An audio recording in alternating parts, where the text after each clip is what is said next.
Welcome back to Living with a Classic, and we just got our first little bit of snowfall earlier today, and well, we're changing tires. It's my car left to do. I did my wife's actually early this time, so that's good. However, I was expecting it to be nice out for a couple more days, but tonight we're getting a lot of snow, and tomorrow, we're getting about a foot of snow, so at least we need some winter tires. This is my daily driver, 1975 XJ6. We're coming in our fifth winter, and where I live in Sweden, it's a legal requirement to have snow tires. But there are a couple catches with the legal requirements. The odd thing is, if your car is a classic, which here is 30 years or older, you actually don't need them, which is really odd.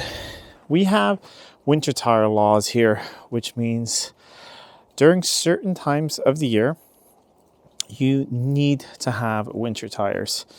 Even if the snow is not thick on the ground, if there's the tendency of there could be snow, there is snow, and that's the police officer pulls you over, that's their choice, you need winter tires. Then there are two sets of winter tires that are okay here. You have these, which are studded winter tires. They're only allowed to be used during a certain time of the year because the studs will wear extra on the roads and things. However, where I live in the south of Sweden, studs are really good because, well, especially up here on the mountain where I live, because we get a lot of freezing rain sort of at the beginning of winter and then at the end. Or for instance, this is melting at the moment because this is the first sort of snow we've got, which means tonight, before the snow starts, which is supposed to be at like 7 tonight, it'll probably freeze before then, which means tomorrow morning I'll have snow with this stuff frozen as ice underneath. So then the studs are great. They're basically little spikes. They're spring loaded, and they dig in when you have to do the emergency stop or anything on ice. That helps a lot. Then you have studless winter tires. You can technically drive on those year round. They're not considered like what some people have all-season tires. That's not really a thing here. You cannot drive on all-season tires in the winter here after a recent change. You need to have a symbol, and I bring you guys in for a closer look, on your winter tires. They need to either be studded, because then they always will have the symbol, or they have to be non-studded tires, and I can show you that actually on my MG over there. And then they have a little symbol with a 3-topped mountaintop with a little snowflake on it, and that means that they are okay for Nordic winters. The regular M+S, which could be year-round, mud and snow tires, you cannot have those in the pure winter here. So let's swap this one out, and then we'll have a look at the different symbols and sort of show you the do's and don'ts here with winter driving, and why I think even if your country doesn't require you to have winter tires, it's a great thing to have. So these are my summer tires, and these technically in some countries would be considered an all-season tire, because I believe they say M+S on them somewhere. Let's see. I thought so.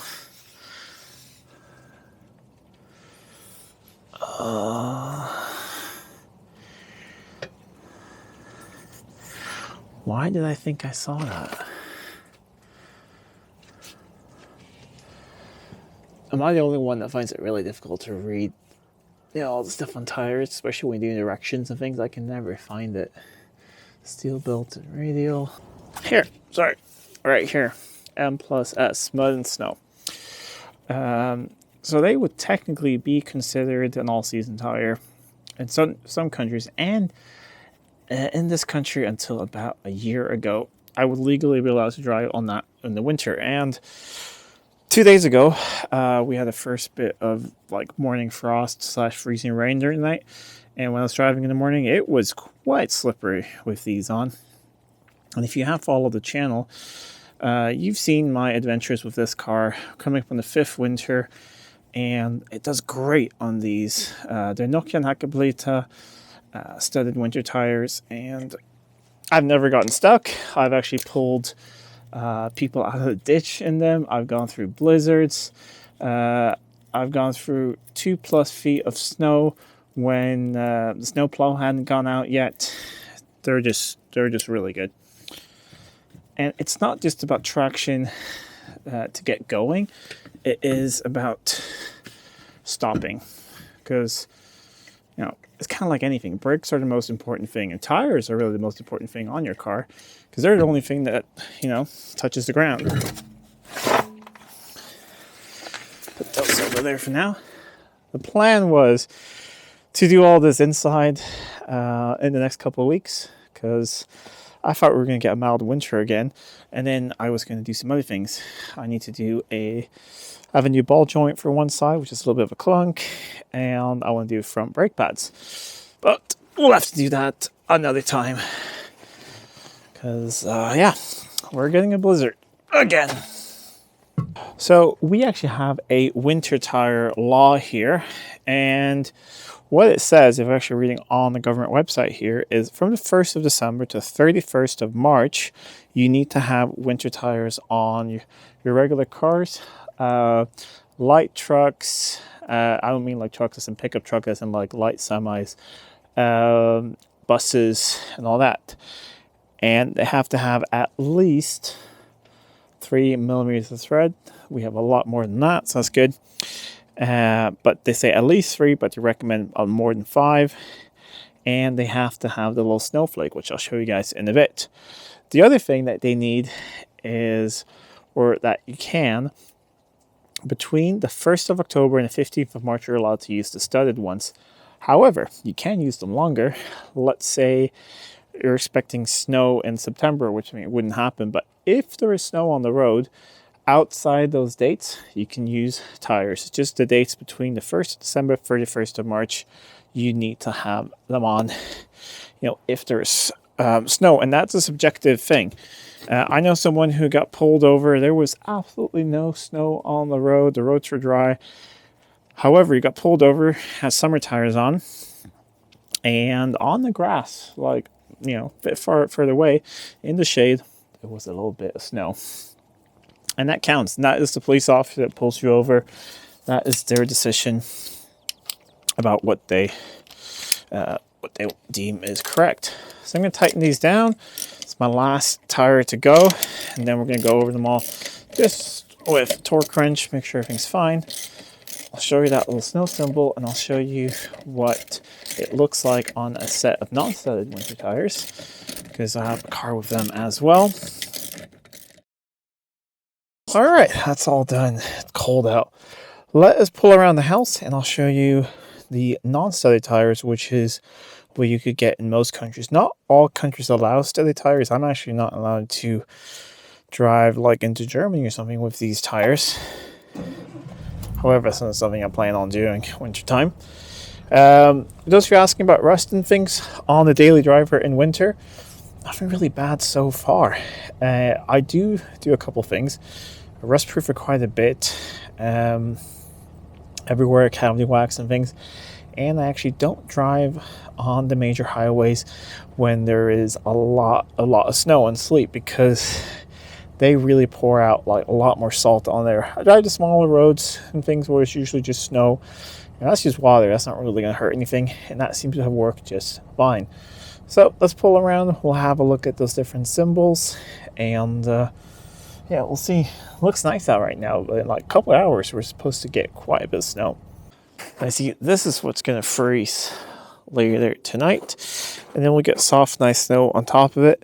So when you come to hit your brakes, you'll slide on this if you don't have winter tires. I mean, anyways, but studded will be the best. But in most cases, we can't do that. You can have non-studded tires, like I have on my Rover ZT. See, these, I haven't actually looked at them because I just got the car, but do you see it right there? It's upside down there. But do you see that little symbol? That is a triple peaked mountain with snowflake. That means that they're legal for the winter here. And you see kind of a different sort of tread pattern on them. And these tires are a bit softer, so they don't stay as hard in colder climates. And that's why if you run them in summer, they will wear out really quickly. So they really are just for winter use, and they're really quite good at that. And if we have a look at the symbol over here on the Jag, I'll see if we can come in for a close look. It's upside down everywhere I look. Is there any way it's right? So, no. There we go. There is that little symbol. So now you can see what it looks like. Well, that's it for this video. Hope you find that a little bit, educational at least. Different in different climates. Some people, you're used to this thing, and for some people, it's completely foreign. But I always find it entertaining when you have a look videos online in countries where people are not so used to driving on snow and things, and then they get snow and they slide about and they think, oh, I have a 4-wheel drive SUV, it's going to be fine. No, it's about your tires and your driving style. Speaking of driving style, you drive calmly. You don't drive aggressively. No aggressive acceleration or deceleration. That will help you lose traction. If it's slippery and you need to go down like a hill, shift down gears to engine brake. And I can do that as well. I mean, those things are automatic. I usually put it down in a second. That will engine brake me nice and calmly down the hill. But the goal of it is to not spin out. In manual cars, usually you can start out in second. If you're starting out somewhere slippery, in automatic, you can't really do that usually. But you just stay gentle on the throttle, and you should be fine. And always have warm clothes with you and a blanket or something, because if you get stuck somewhere, you don't want to freeze. So if you like this video, please give it a thumbs up and share it with friends. If you're not already subscribed to the channel, please do subscribe to the channel. It really does help out a lot. Until next time, I'm Adam. This is Living with a Classic. I'll see you soon.